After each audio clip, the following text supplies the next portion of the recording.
line's gone off. I've had 3/4 of the bottle and it's gone off.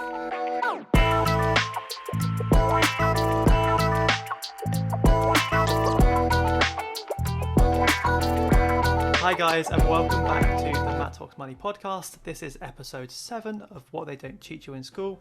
We're joined by Ollie again. Thank you for joining. I'm not even going to say hi. Everybody knows my voice now. You're back for the 7th week in a row. 7th? Yeah, it's the 7th. Yeah, Today you owe me 7 points now. When we we can see actually, each other. we can go out now, can't we? We can go to the pub. Yeah. Today we're going to be talking about money at uni, because I think we both think that. Well, I think more so than you, because we talked previously that you were a bit more cautious with, or like budgeting with your money more earlier than uni. But I didn't really until I got to uni. So I think once you get to uni and they sort of like chuck you in the deep end and they're like, go be an adult. I don't think we were particularly overly prepared. You know what I mean? Well, I mean, I can't speak for you, but I felt like I kind of knew. I think in the year between school, college and uni, I kind of was like, actually, there is going to be more to this than just turn up. Just, oh, look, I've got all this money. Let me go splash it out on whatever. You know, if it's the first time you've had £1,300 enter your bank account, suddenly you can be like, oh, I want that new gaming console, and I want that new monitor. Oh, and I want this, and I want that. And then suddenly you're like, it's week 4, and I need to buy food. Mum, I haven't got any money left. Yeah, my flatmate from last year, as soon as he got the student loan, went and bought like a £500 keyboard, which was nice, but like that's like half the student loan. Yeah. But I suppose, well, anyone doesn't know, when you go to uni in the UK, if you're from England, you get a tuition loan which goes straight to uni, and then you get a maintenance loan which is from the government and you have to pay back. People call it a loan, but it's more of a tax because it doesn't count on your debt record, and you only pay it back in increments anyway. It's the best loan you're ever going to get. Exactly. So well, it's not me saying get a loan, but even if you don't particularly need one, maybe look at getting one. But yeah, so I think the weirdest thing I found about uni was in first year when I had to pay for halls in like 3 segments, but those 3 segments were different to the 3 segments you got the tuition loan, the maintenance loan in. So I think that must have been just either you or your student halls or the government messed that up, because it's meant to arrive to you at the beginning of each term. So my one, the day of it was scheduled to arrive on the day of the start of each term, but it never did. It arrived like 2 days later. And it's quite important to do, because if, you know, you and I are talking, we've both had help from parents going to uni as well, but a lot of people, the loan that they get is the only money they're getting. So if suddenly you've got halls or even your house that are demanding, you know, money from you, and you don't have that money to give them, and it's not even your fault because you're meant to get that money when you signed up and you haven't got it. So yeah, there's a massive issue. I think if you aren't in the lucky case that your parents or guardian or you know other family can help you out, the maintenance loan won't cover the majority of uni. Okay, actually, it'll cover the majority, but it won't cover all of it. Yeah, I think.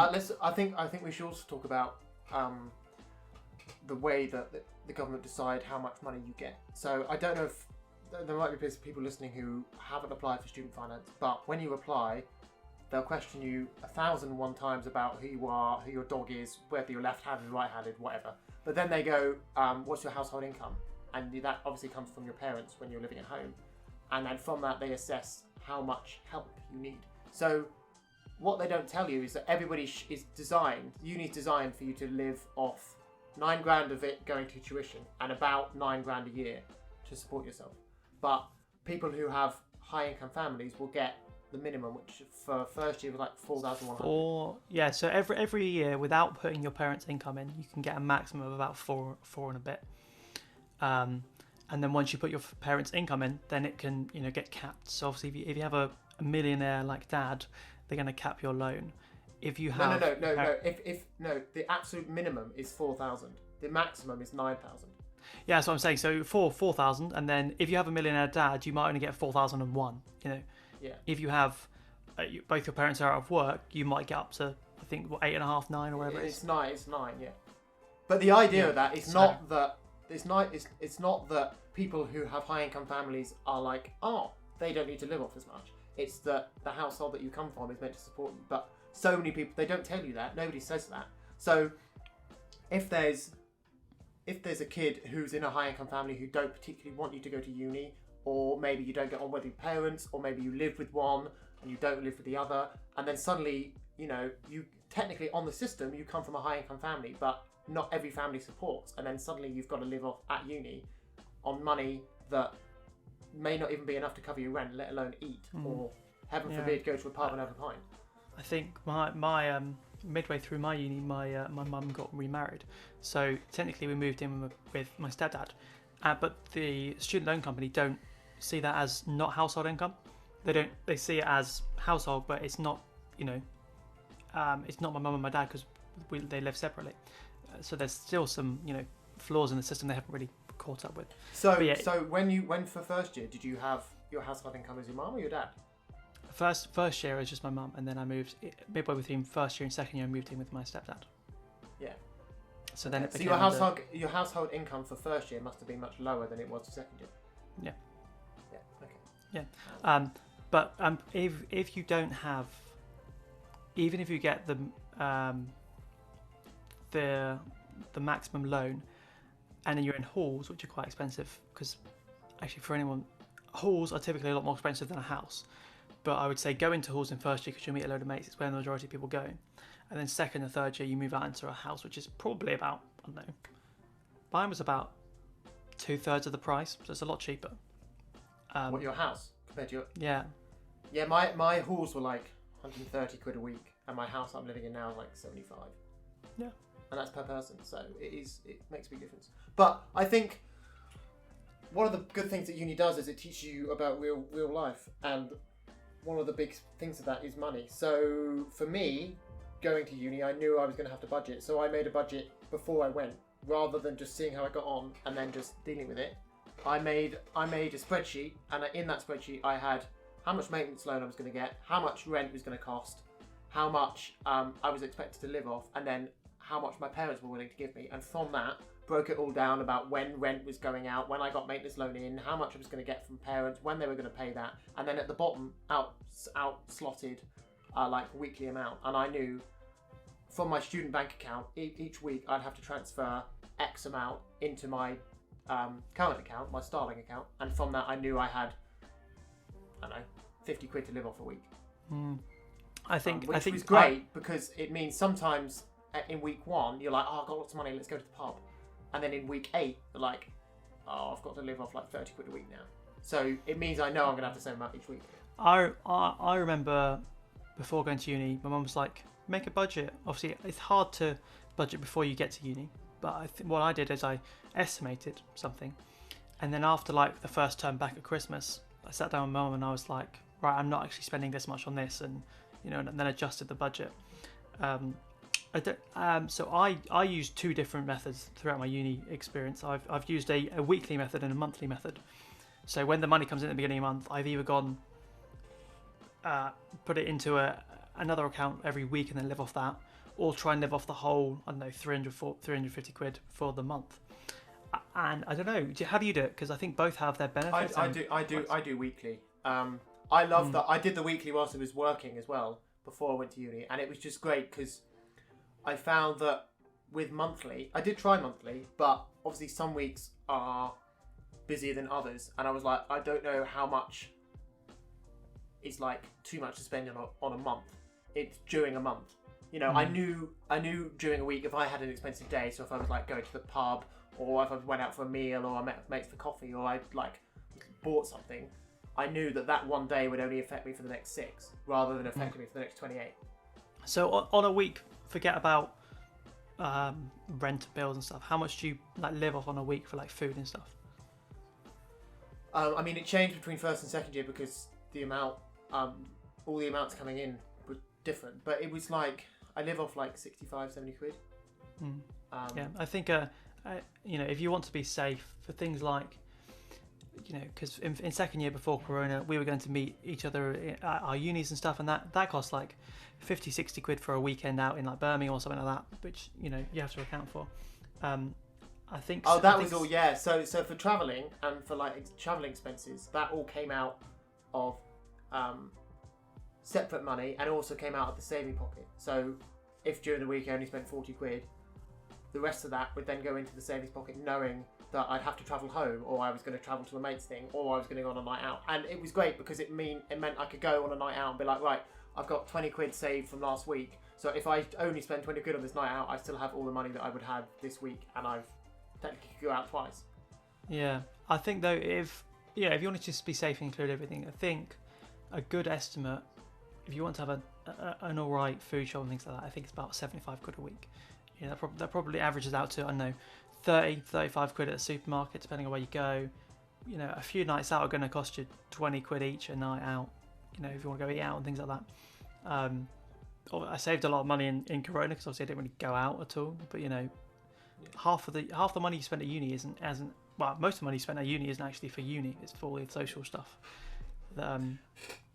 But what I would say is that get a job. I know we've said it in like different podcasts, but I don't actually think there's another point in your life, right, where you could be at a point where you don't have to work because you need the money to live off. Like, after university, you're obviously going to have your own house, unless you live with your parents, but then you've got the hassle of living with your parents. When you go, you're going to be living off, you're going to be having rent, you've got utilities and all that. And that whole expenses side is covered by maintenance loan. So or your parents. And your parents. Yeah. So whilst you're at university, you then have free reign to, like, even if you do 10 hours a week, what's the minimum wage for 21-year-olds? Like £8, I think.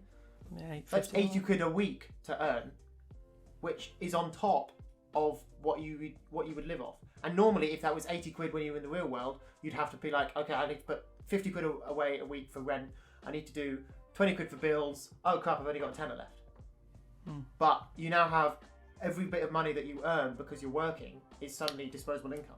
Also, unless you do a really intense degree, like, I don't know, medicine or some kind of engineering, you have a lot more time than you think you do. Yeah.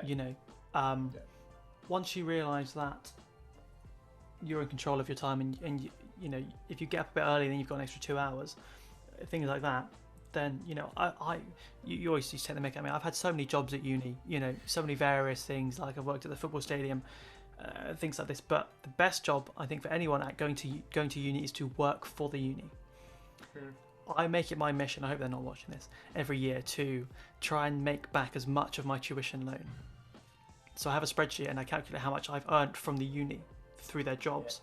And in theory, in my head, I take that off for how much I paid to be there.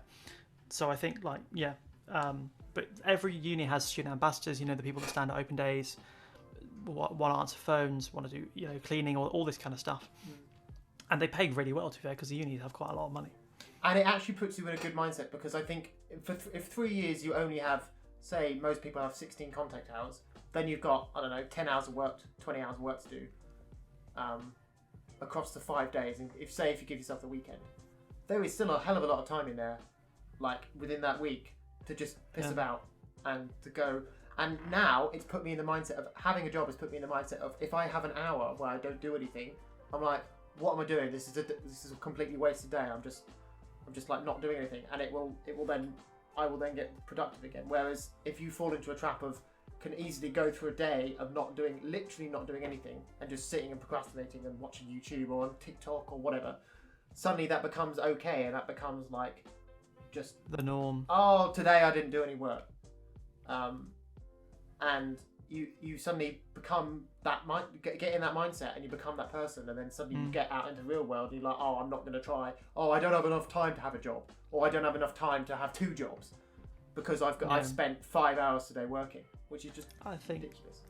Although I would say, don't get a job straight away. Maybe take the first term, and then maybe after Christmas get a job. But I wouldn't say, maybe don't do many more than 12, 15 hours until you know what the job's like, because if your degree might get harder and then you might not have enough time.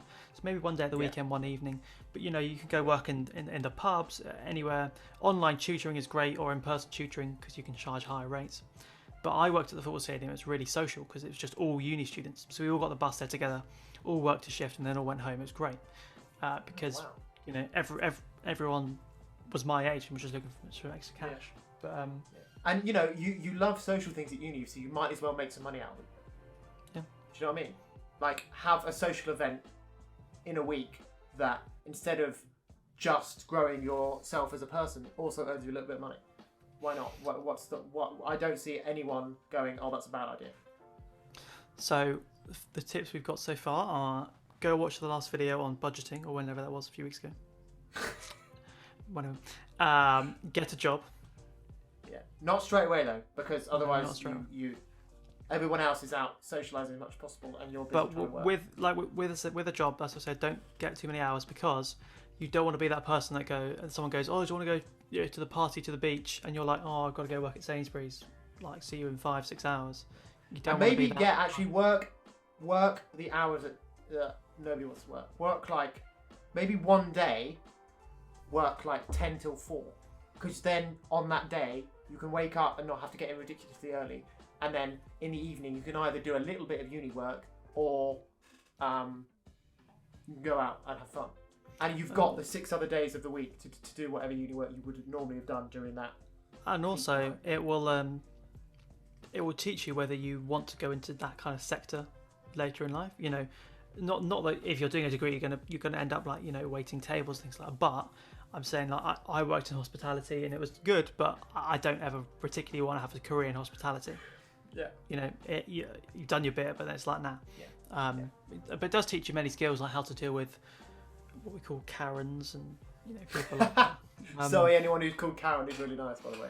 I worked to take that concert at the football stadium. I came to tour there, and you can imagine it was just full of Karens having their bottles of wine. Excuse me, this wine's gone off. I've had 3 quarters of the bottle and it's gone off. It was definitely interesting. But yeah. But I mean, I'm the same. I know that hospitality is not going to be my career, but now I still have my hospitality job that I did in my year out, and I still do it here. And the only reason I do it is because it's fun, and I love the people that I work with. Oh, another good one. If you have a car, Amazon Flex, good job. Yeah. It's if you like working yourself. Yeah, it's a good way of convincing your parents to let you take the car to uni. Because because everybody knows that you go to uni and the real reason is so that you can go here and go there and whatever. But if you say, I need it for employment because I need to earn money, suddenly your parents are like, ooh, look at him being productive, or look at her being proactive and whatever. Yeah, although I think fundamentally money at uni is probably the first time you might have to fully be independent with money, if you know what I mean. Like, it's a step to full adulthood, if you know what I mean. And it can seem daunting and scary. I remember the first time I had this much money, I was like, whoa, what do I do with it? But talking to people like your parents about it, talking to your friends, seeing if they're doing similar things, and if you need any help, there's always like the uni support services and things like that, or just talk to your parents and things like that. But I think actually that's a good question. Now that you know what you know about finance, if you got given 10 grand tomorrow, what would you do with it? What would I do with it? Yeah, what would you do with it? 10 grand. I'd stick half in crypto. Okay. I think it has a way forward. The only thing I don't like about crypto is the tax element of it at the moment, because it's not, there's no ISIS for crypto, because that means the government would have to agree it exists, and I'd chuck the other. I don't know what I'd do. I'd keep $1,000 to myself to treat myself. If your girlfriend's listening, you take her on a holiday. Yeah, definitely. No, I'm sorry, I tried. I'd take $1,000 and treat myself like with a holiday, or I want a nice camera to take. Okay, so you'd only take 10% of it is disposable. Yeah. The other 90% you actually do something. See, you're too sensible, man. Yeah. Oh, actually, that's a point. If you, I had someone ask me this once. Let's say you had 20 grand saved up and you're going to uni. and they were like, "Oh, shall I use this for the tuition loan?" No. No, Sorry. because in my opinion, having debt, which isn't actually debt, more of a tax. Actually, and yeah. 20 grand is a Let's good talk about how the student loan is paid back quickly. So you get at the end of your degree, you will get given. I don't actually know what you get given, but basically you have an amount that you owe the government. That is to be paid back by you yearly, as we said, as a tax. So you don't see it. It just gets deducted from your PAYE. Yeah. But you only start paying it after a certain amount. Yeah, so you only up to £25,000 of earning. You don't pay any student loan. You start paying tax obviously after 12.5, but you don't pay student loan. After the 25, anything above that, you get charged 9%. Right? So if you earn 26, you'd only get charged 9% of the £1,000 difference. Yeah, which is Top of my head, it's like 900 90 quid. Nine? Yeah. 900 quid. Oh yeah, Off 90 £1,000. Yeah, it's been a Yeah. long So day. off 26 grand, you're getting charged 90 quid a year.